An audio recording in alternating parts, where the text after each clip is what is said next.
গোয়েন্দা মেহুল একটি তথ্য পেয়েছিল যে কোনো অপরাধী বিমানবন্দর দিয়ে পালাতে চলেছে। মেহুল সঙ্গে সঙ্গে বিমানবন্দরে পৌঁছে তার তদন্ত শুরু করে। তিনি 3জন যাত্রীদের সন্দেহ করেছিলেন।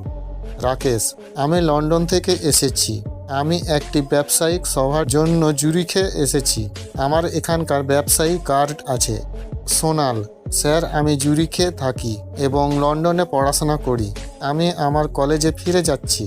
অঙ্কিত, আমিও লন্ডন থেকে এসেছি। আমি অ্যালপসে ছুটিতে যাচ্ছি।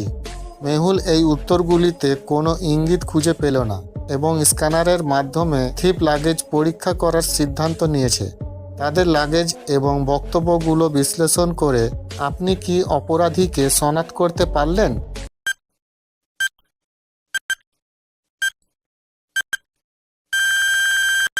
অঙ্কিত বলেছিলেন যে তিনি অ্যালপসে ছুটিতে যাচ্ছেন, তবে তিনি শীতের কোনো পোশাক বহন করেননি। সে মিথ্যে বলছে। যদি আপনি গল্পগুলো পছন্দ করেন তো দয়া করে লাইক, সাবস্ক্রাইব করুন আর বেল আইকনটি প্রেস করবেন। আর হ্যাঁ, কমেন্ট করতে ভুলবেন না।